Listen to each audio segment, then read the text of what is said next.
there, my name is Tammy Buitendach and welcome to my channel. If you're new here, I am an attachment-based gentle sleep consultant, works with babies and young children, and I also offer parenting courses where we teach healthy communication in a family, how to have the child's need met, not at the expense of the parent, and also have the parent's needs met with not having it at the expense of the child, how we can have a conflict-free family dynamic, and also how are we raising independent children, right? Because that's our goal at the end of the day, is all of us want to raise children that can be independent of us and function kind of optimally in the world out there. So that's my background. So if you're new to my channel, go and like and subscribe and all the rest of it. But today's topic, what I actually want to discuss is I want to discuss the mind of a toddler. Because I see this a lot where how an adult thinks and how a child thinks is vastly different, but we don't understand that there's a differentiation.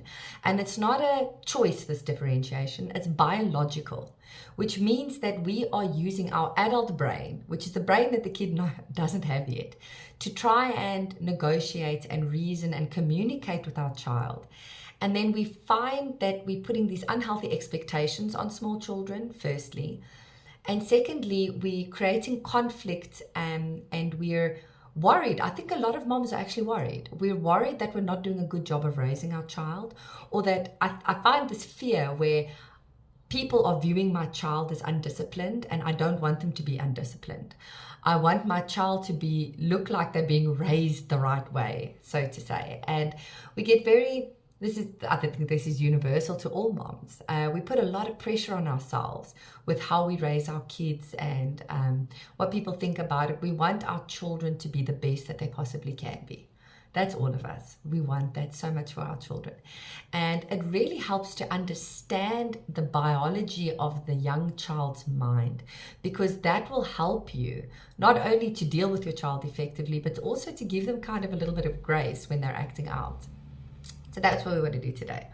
But starting this off, I first want to discuss that when it comes to small children, they only really misbehave for one of four reasons. Firstly, they don't know where the boundary is. So young children, that's their job, right? Their job is to push the boundaries, to figure out where is that boundary. They push the boundary, they get resistance, and they're like, oh, okay, that's how I need to behave. And then they learn where the boundaries are. Now, they're born into this world not knowing where any boundaries are. So young children are notoriously good at pushing boundaries, but that's their job. You need to remember this. That is their job, is to push those boundaries. So they're constantly pushing boundaries, and that can be exhausting and overwhelming to parents, but to understand that it's normal. In fact, I like to relate it back to your marriage. In a partnership between a husband and a wife, I have to push my husband's boundary. He holds a boundary, and that's how I learn where his boundaries are, because we each have our own boundaries, right? Some things upset him that don't upset me. And we had to go through that growth period in our marriage to figure out where everyone's boundaries were. And this is the same with children. Okay, so firstly, they misbehave because they're figuring out where the boundaries are. The second reason is the boundaries keep changing. One day I do something and my parents think it's hilarious, like I jump on the couch and everyone's laughing. Then the next day I'm at Oma's house and I jump on the couch and I get scolded at. So now it's like, okay, now I'm confused. Which behavior is acceptable and which behavior is unacceptable? So that's important to understand, that there needs to be some form of consistency to help the child figure out where these boundary walls are. The third reason is because they have an unmet need. And this is important. You can have, no matter what rules, you can have the best rules ever and your kids can abide by those rules, and you can have all the boundaries and stuff in place. If your child, even your teenager actually, has an unmet need, they will act according to getting their needs met. So for instance, with a young child, if I have a need to connect with mommy, and mommy has rules that when we sit at the table, we don't throw our plate on the floor. Okay, that's a fair rule to ask of a 4-year-old. Now my child is sitting there and they're throwing their plates off of the table. What is that? They know what the rules are. Why are they acting against that? Probably because there is an unmet need. And it could be something, for instance, like connection. They want to connect to mommy, and this is a good way. I've learned over the years that this is a good way to get mommy's attention. So if there's an unmet need, that often also creates an acting out. An example in a teenager, for instance, they also often have a need for connection. A teenager that slams their bedroom door. They know they're not allowed to slam their bedroom door. What's happening here? Okay, they have an unmet need, and that need was probably to be understood. Whatever created that conflict that made them get so angry that they storm off and slam their door, either their reality was not being validated, or they were misunderstood and they're just like frustrated and overwhelmed, and that negative behavior comes out. Okay, the child knows at that age that that's against the family rules, but they're doing it anyway because of that unmet need. And then finally, a reason why children act out is because they have an underdeveloped skill. Now, learning to control ourselves and learning to socialize is an ongoing process that happens into our 20s, and often adults now today as well. So it's not something your child is going to have mastered because you have a couple of rules in place. This is important to understand. Children are going to master socialization over a very long period of time. And when your 3-year-old has a tantrum in the shop, they have not yet learned that that is socially unacceptable behavior. But also expecting your 3-year-old to calmly accept the fact that you refuse to buy them a chocolate in the middle of a grocery store is unreasonable on that child. So of course they're going to act out because that disappointment of not getting the chocolate, they haven't yet they're not experienced enough yet to figure out, when I'm disappointed, what is a better, more socially acceptable way to behave. So that comes with time, right? And often we expect them, very, very often with small children, we expect them to behave as well as our older kids or adults. And goodness gracious, they're very new to this world still. They've still got a lot they've got to figure out. And you got to give them time to develop certain skills before you worry about your child being inappropriate. Okay, so that's basically the 4 reasons why children misbehave. Now, when it comes to children, it helps to understand how the dynamic or the biology changes. Now, they've done science where they've done a cross-section through an adult's brain, and they do a cross-section through a child's brain, a young child's brain. And literally the gray matter in each of our brains differs. Our frontal cortex, which is our higher thinking center, our gray matter is highly developed. A young child's gray matter is not developed at all. Now, in our brain, let me backtrack a little bit and say that we've got 3 centers of the brain that we run off of. The frontal cortex, which is our higher thinking brain. This is where we use logic, reason, negotiation, problem solving. This is a lot of the part of the brain that you use when you're at work and you're dealing with problems or conflicts and stuff like that. The limbic system, which is here at the back, that is our emotional brain. That's the brain that runs off of attachment, caring, feelings of love, belonging, acceptance. All of that is very emotional. Okay, that's our limbic system. And then we have the reptilian brain, which is there behind our pituitary, which is the part of the brain that runs off reflexes. For instance, you touch a hot stove, immediately your brain lifts your hand. Now, children only have mostly the reptilian brain and their limbic system, their emotional brain, at the moment developed. So they have reflexes like learning to suck when they breastfeed, learning to splash, learning to roll, all of those kind of reflexes that come as they grow, that's highly developed. And their emotional brain is highly developed. They need a highly developed limbic system. Why? Because that's how they form strong attachment to their primary caregiver. That's how they bond. That's how they will survive in the wild. Okay. But their frontal cortex, gray matter, was not prioritized in the womb. It's not prioritized when they're born. Okay. That's something that develops a little bit later. So what often happens is us as a parent running off of our highly educational and intelligent frontal cortex, we see our child having a meltdown and we're like, we use reason. This is obviously this is not the right place for this behavior. We're going now in 10 minutes to the shop and you're going to get a milkshake at the restaurant. So you're not getting a chocolate now because you're getting a milkshake. No, that's reason, right? Negotiate. No, we're going to go to the shops now. Let's rather get a milkshake at the shop, but then you can't have the chocolate now. Now we're negotiating. We also have empathy, because that's a higher frontal cortex. You've got to understand that somebody else's opinion and emotions matter before you can have empathy. So we're very empathetic to other people. Young children are not very empathetic. They also haven't really got the ability to share as a result of the fact that they're not here, right? Because sharing requires that form of empathy. So if your young child is sharing, I can guarantee you it was because they didn't really care about the toy much, okay? So if that toy was really important to them, I guarantee you they would not be sharing that toy. So it's important to understand that our children are running on a highly volatile emotional center. And that is why the smallest thing, the wrong colored cup, triggers them and it creates an enormous outburst, okay? And it seems so unreasonable to you as an adult. You're like, why are you getting upset about the wrong cup? My goodness, fine. Here's the pink cup. It seems so unreasonable to us, but that is their world. That is their world, and they get highly triggered and those emotions erupt. Now, some children temperaments deal very well with change and that kind of thing, and they seem like calmer children as a result, and they have their temperament to thank for that. But you get some really feisty and almost like A-type personality temperaments, and it's really difficult to raise those kids because they melt down about everything. Everything is an emotional outburst, and my daughter's like this. My son is one of these easy temperaments, and my young daughter, she's a volatile emotional thing, and it makes it difficult for me because it triggers me so much, okay? It's really difficult for me to raise her because I easily get overwhelmed with her flood of emotions that are, come bombarding my way. But like I wanted to say, it's important to understand that all of that is normal. It is exceptionally normal. Our two centers differ.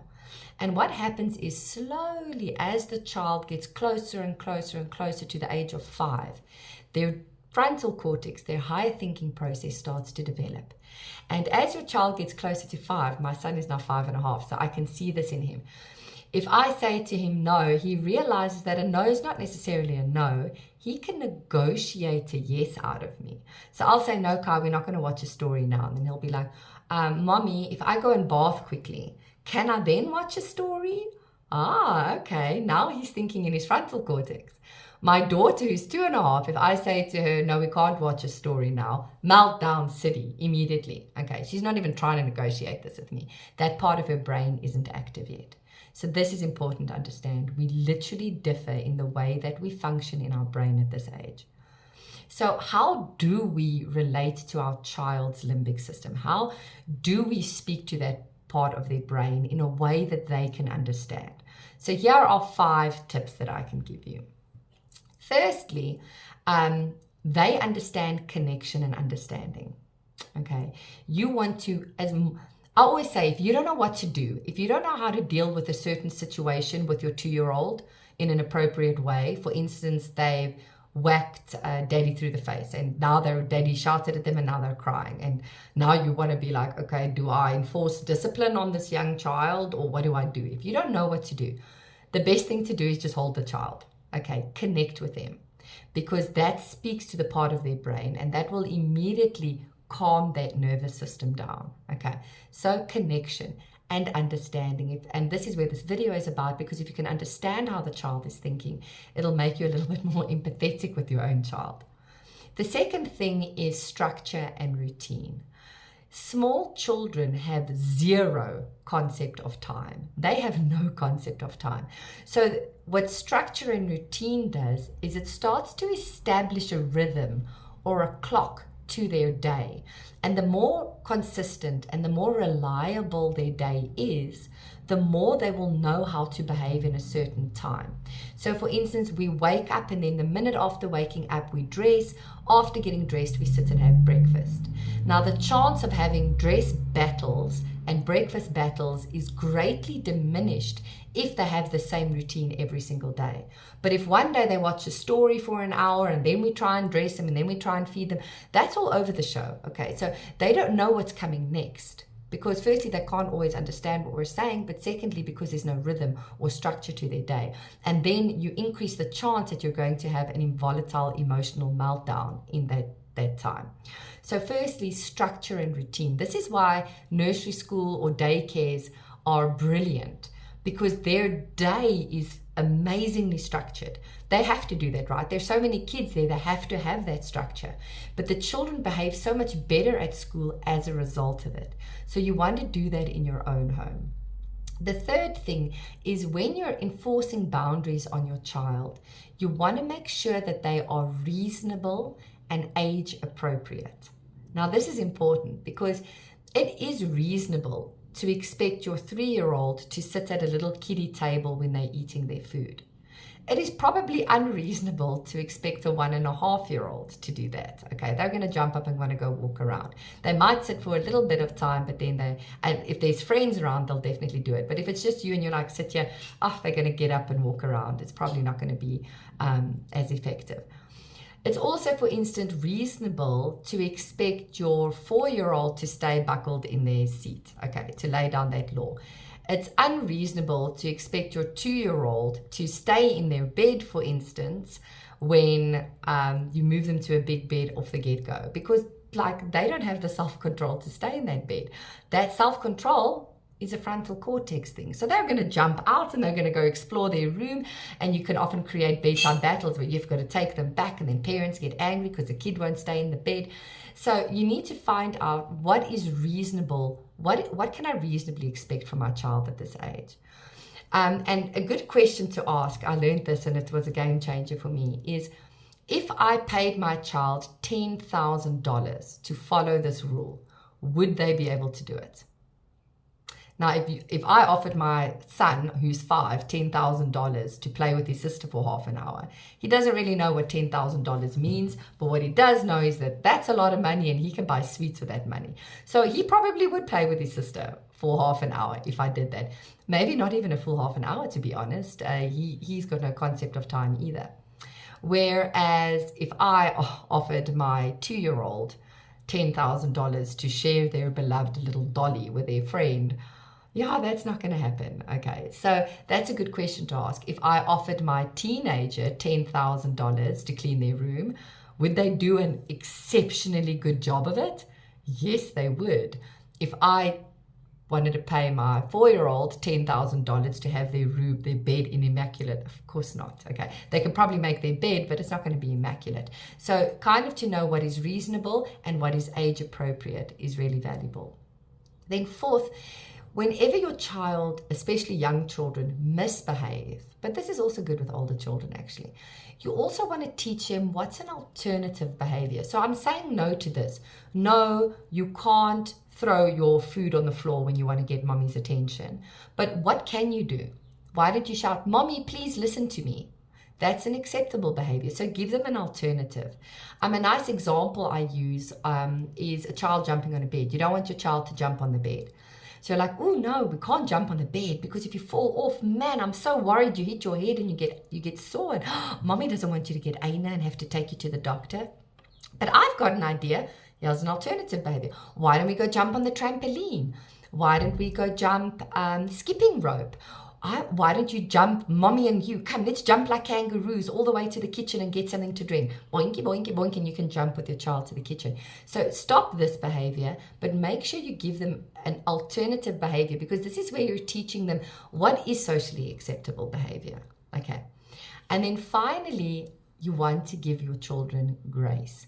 Remember, learning socialization and boundaries and how to behave and how to manage our emotions and how to function in society is an ongoing process that they're learning over many, many, many, many, many years. Even us as adults, to a large extent, I had to learn how to manage myself better in the dynamic of my parent-child relationship.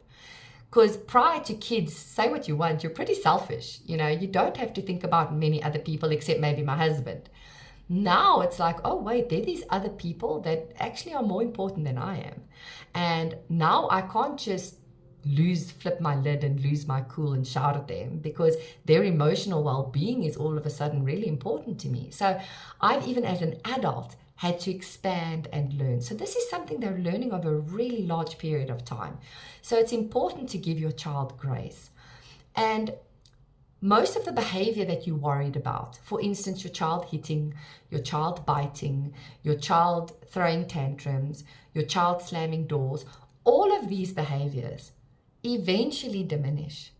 They do, they fall away eventually. And it's not because you were the strictest authoritarian parent. I can guarantee you that's not why. But it's because they get older and their skills get more developed, and they've got better behavior and better ways of behaving.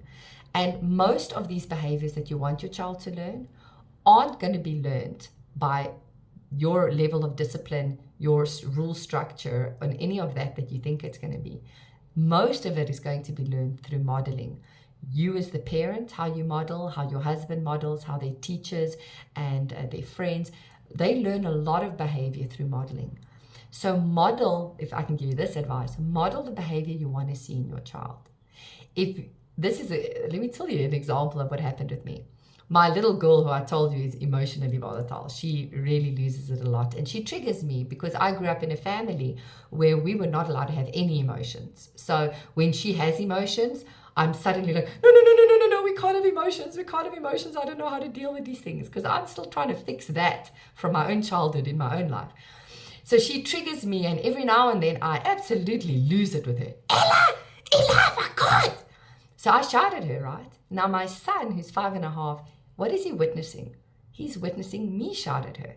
Okay, that's the behavior I'm really modeling to him. And a few times now I've seen him where she gets angry or whatever, she takes something to him and he shouts at her exactly the same way I shout at her. And I can't even get upset with him necessarily, because it's unacceptable behavior in him and in me. So what I did do is I did sit him down, and this is information you can get in the parenting course, but I sat him down and I was like, look at me, Kai. I know sometimes mommy shouts at Ella Grace, but it is not okay for me to shout at her. It's not okay for me to shout at you. We shouldn't be shouting at anybody, because we can't fix anything that way. But what's a better thing that we can do when we get frustrated with our sister, And then I have an adult conversation with him in a way that he can understand, to teach him that that's not acceptable behavior. But they learn everything through this modeling. And if we want them to be people that share, we have to be adults that share. If we want them to be people that are empathetic, we have to be people that are empathetic. If we want them to be the kind of friends that don't gossip and skinner and hurt their friends at school, we have to be the kind of parents that don't thrive on gossip and slander in our adult communication with our friends, because they're listening in on all of it. Okay. So this is really important. I hope from this video you get away that your child, especially your young child, their mind functions differently from yours. And we need to understand that, so that we can deal with them in a better way, that we don't harm them emotionally by expecting so much of them that they can't give, by making them afraid of us because we enforce such harsh, rigid punishments and rules that they wouldn't have been, no child that age can actually function under. So take this with you. I hope that this helps. Leave a comment down below. What do you find the most frustrating about your young children? What is the biggest thing you get triggered in by your own kids? How were you parented? Did you feel understood or not understood? Leave your comments below, and thank you for listening.